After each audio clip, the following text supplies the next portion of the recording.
Welcome to our deep dive into The Bone War of McCurtain County Oh, yeah. by Russell Ferrell. Okay. This book is a wild ride, and we're going to explore it from two different viewpoints. I'm already fascinated by Cephis Hall, this logger-turned-dinosaur hunter, a true Oklahoma original. He's like a real-life Indiana Jones, battling corporate giants and fighting for his right to these prehistoric treasures. While I admire Hall's grit, I'm approaching this book from a slightly different angle. I'm interested in exploring those themes of property rights and the role of corporations. Russell Ferrell, who seems to be an independent author based in Texas, definitely leans into this David versus Goliath narrative. But there's always more than one side to the story. That's what makes this deep dive so exciting. We've got a real-life treasure hunt, corporate intrigue, and this clash between individual passion and institutional power, all set against the backdrop of rural Oklahoma. Where else can you find a story that combines dinosaur bones with legal battles and questions about who owns the past? Ferrell definitely sets the scene well, drawing you into this world of backroads, forgotten reservoirs, and the allure of hidden discoveries. Let's start with Cephis Hall. Ferrell describes him as a crystal of the Wakitas, a nature guide with this deep connection to the land. He's got this encyclopedic knowledge of McCurtain County, knows every back road and gully, but he's also a blue-collar worker, a logger. So he brings a very practical, hands-on approach to his fossil hunting. That blue-collar background is essential to understanding Cephis's motivations. He's not an academic paleontologist, with grants and university backing. He's driven by a passion for natural history, this innate curiosity, and a desire to uncover hidden treasures, almost like a prospector searching for gold. And he hits the jackpot, so to speak, in the most unlikely of places. An abandoned containment reservoir on Weyerhaeuser timberland. Can you imagine just stumbling upon a dinosaur skeleton? Yeah. While exploring an old reservoir, it sounds almost too good to be true. Ferrell describes it as a moment of pure serendipity. Cephis and his friend Sid are out exploring, looking for this unusual golden wood that's been found in the area. They're not even dinosaur hunting, but that's the beauty of this story. You never know what you're going to find when you start digging into the past. And they don't just find any dinosaur. They unearth a remarkably complete Acrocanthosaurus atachensis skeleton, which, as you mentioned earlier, predates the T-Rex and was the apex predator of its time. The discovery is significant for several reasons. First, Acrocanthosaurus skeletons are relatively rare, and this one is exceptionally complete, including the skull, which is incredibly valuable from a scientific perspective.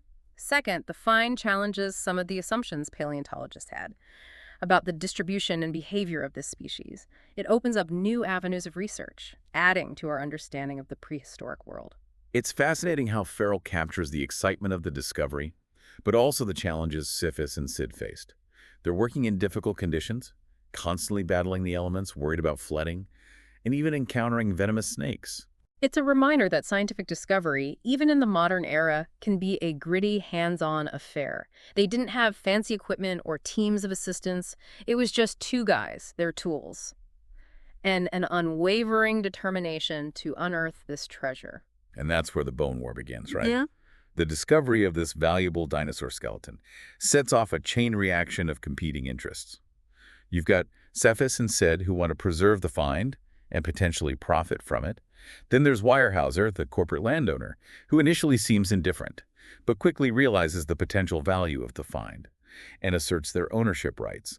And of course, you've got the academic paleontologists, represented by Dr. Juan Langston at the University of Texas, who see this as a scientific treasure that belongs in the public domain. It's a classic clash between individual ambition, corporate power, and the pursuit of scientific knowledge.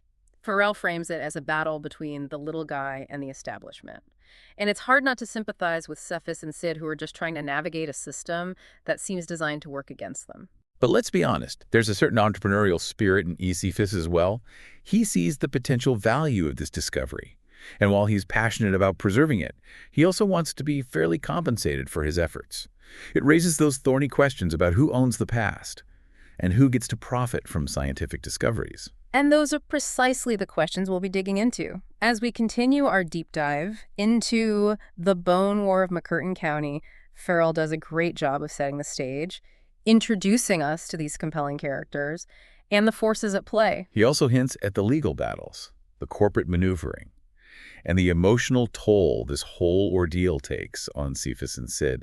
It's a reminder that behind these grand discoveries, there are real people with their own dreams, struggles, and a deep connection to the land they call home. Picking up where we left off, Cephis and Sid find themselves at a crossroads. They've unearthed this incredible dinosaur skeleton. Yeah. But they need help. Remember, they're working with limited resources, and they need someone with expertise to prepare and preserve the bones. It's like they've struck gold, but they need the right tools to extract it and make it shine. Exactly, and that's where the academic community comes into play. Okay. Initially, they reach out to Dr. Bob Slaughter, a paleontologist at Southern Methodist University, the closest university with a dinosaur expert. It seems like the logical next step. You'd think an academic would be thrilled to get their hands on such a rare find. You'd think so, but Ferrell paints a slightly different picture. Oh. Dr. Slaughter, while intrigued, can't immediately identify the dinosaur. He even suggests it might be a large herbivore, which, as we know, turns out to be way off the mark. Wow. It's a reminder that even experts can be wrong. And sometimes it takes a fresh perspective, an outsider's eye, to see what others have missed. It's also interesting how Ferrell portrays this initial interaction with the academic community. There's a sense that Cephis and Sid, despite their remarkable discovery, aren't taken seriously. They're seen as amateurs, hobbyists, not worthy of the same respect as those with academic credentials. It feeds into that David versus Goliath narrative that Ferrell seems to be weaving throughout the book. Absolutely. Cephis and Sid, realizing they need more than just a cursory glance from an academic, eventually connect with Dr. Juan Langston at the University of Texas. Langston, a renowned paleontologist, immediately recognizes the significance of the find. Wow. He's especially excited about the prospect of studying the Acrocanthosaurus skull. The skull is like the crown jewel of the skeleton, right? Precisely. It's the most informative part of the skeleton, providing insights into the dinosaur's brain-size senses, feeding habits, and overall appearance. So Langston sees this as a major opportunity to advance scientific knowledge. But what about Cephis and Sid? Are they willing to just hand over their discovery to a university? That's where the tension really starts to build. Okay. Cephis, ever the shrewd negotiator, agrees to loan the bones to the University of Texas for study, but he insists on retaining ownership. Oh. He's not giving up his claim to the dinosaur, even though she recognizes the value of having Langston's expertise. It's a calculated risk, a delicate balancing act. Yeah. They need Langston to help them prepare and preserve the skeleton, but they're not about to be pushed around by the academic establishment. And this is where things get complicated. Cephis, as you mentioned earlier, is a blue-collar worker. He's got a family to support, bills to pay. This potential windfall, represents more than just scientific curiosity for him. Right. It's a chance to change his life, to secure his family's future. And while the bones are being studied at UT, his life is still going on. He's working long hours as a logger, dealing with the everyday realities of rural life, while this incredible dinosaur he discovered is sitting in a university lab. Ferrell does a good job of highlighting this contrast. The academic world operates on its own timeline with its own priorities. Cephis, on the other hand, is living in the here and now with very real concerns about making ends meet. And as time goes on, his frustration grows. He feels like he's been sidelined, that Langston and the university are dragging their feet, not communicating, not treating him and Sid as equal partners in this endeavor. He starts to suspect that Langston might be trying to pull a fast one, to claim the dinosaur for the university, to sideline the two guys who actually made the discovery. Really? Remember, Cephis has a healthy distrust of authority of institutions. He's seen firsthand how the system can be rigged against the working class. So what does he do? He's not exactly the type to sit back and let others dictate his fate. He makes a bold move. He decides to reclaim the Acrocanthosaurus skeleton to stage a daring bone heist from the University of Texas. A bone heist? Now that's a twist I didn't see coming. Ferrell describes it in almost cinematic detail. Wow. Cephis enlists the help of his brothers, who happen to be long-haul truck drivers.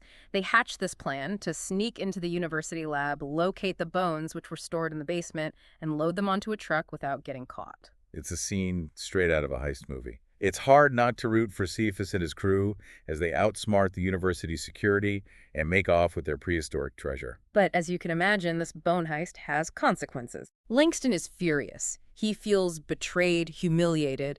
He uses his influence within the Oklahoma scientific community to try to pressure Cephis and Sid to paint them as reckless amateurs who are jeopardizing the scientific value of the discovery. It's a PR battle with each side trying to control the narrative.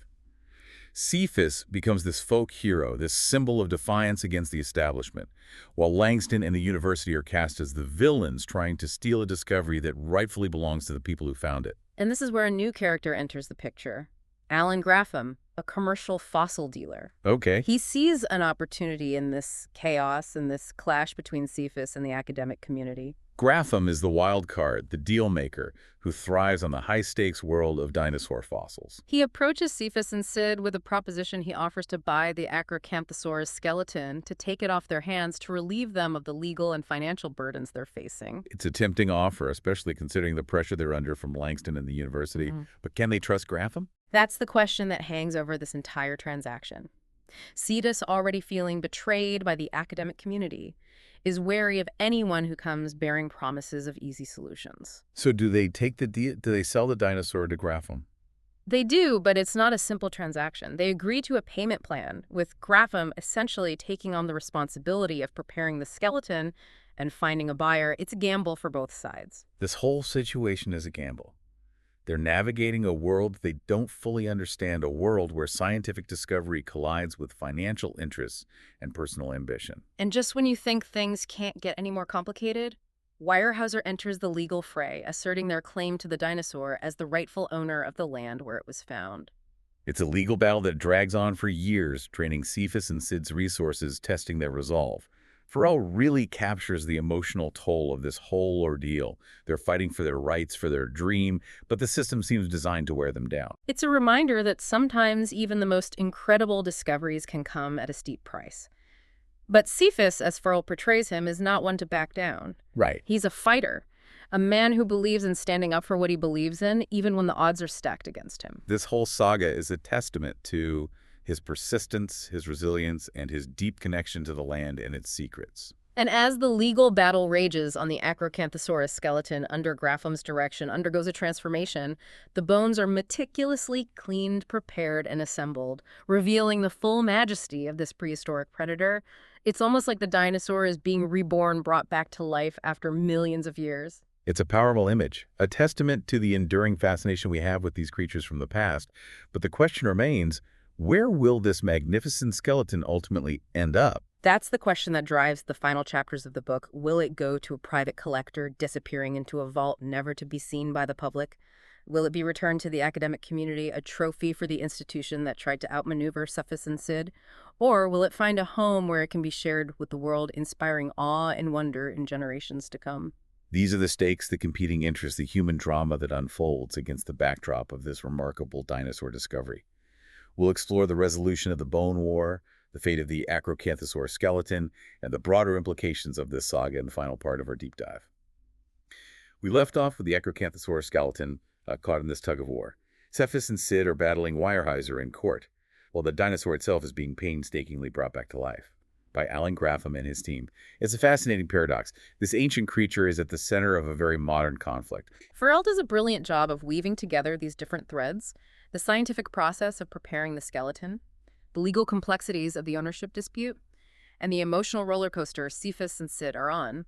It's a reminder that behind every major discovery there are human stories, personal struggles, and ethical dilemmas. And you have to wonder, as this massive predatory dinosaur is being meticulously pieced together, what's going through Cephis's mind? He's poured years of his life into this, fighting tooth and nail for recognition and a fair share of the rewards. Imagine the sense of vindication he must feel seeing this incredible creature, once buried in obscurity, now standing tall, a testament to his persistence and his deep connection to the land. But the legal battle with Weyerhaeuser is taking its toll.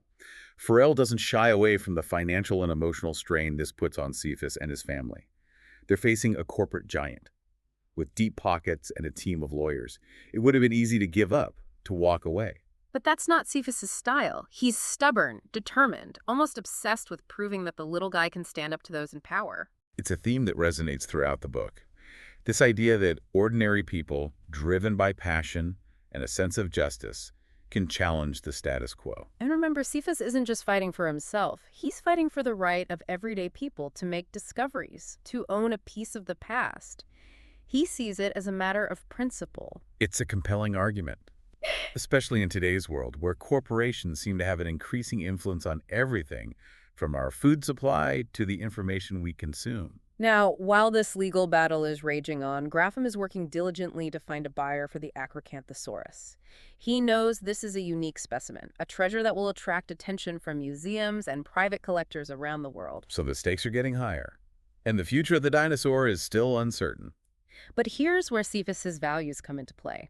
Despite the financial pressures and the bitterness he feels towards the academic community, he makes it clear that he wants the dinosaur to go to a reputable institution, a place where it will be accessible to the public, not hidden away in a private collection. It's a decision that speaks volumes about his character.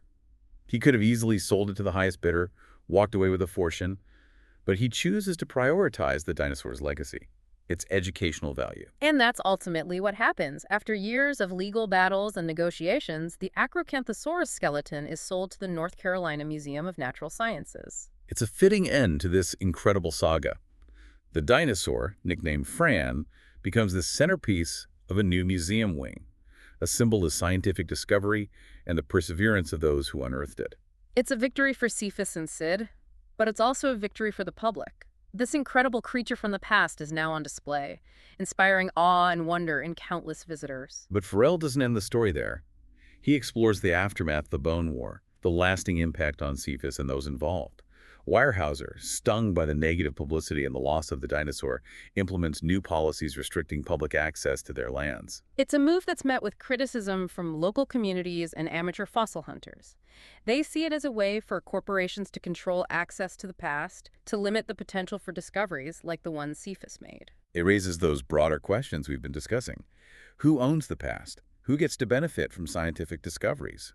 And what happens when corporate interests clash with the public's right to explore and understand the world around us? Ferrell doesn't offer easy answers, but he presents a compelling story, a reminder that even in the realm of dinosaurs, there are complex issues at play: property rights, scientific ethics, and the enduring allure of unearthing the mysteries of the past. The Bone War of McCurtain County is more than just a dinosaur tale.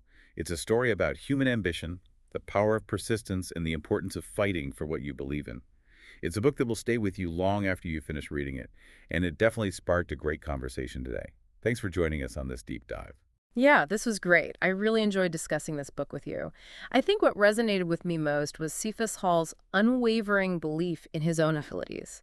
He never let the naysayers or the obstacles deter him from pursuing his passion. He's a reminder that sometimes the most extraordinary discoveries are made by ordinary people, with a thirst for knowledge and the courage to challenge the status quo. We hope this deep dive has inspired you to seek out the Bone War of McCurtain County and explore this remarkable story for yourself.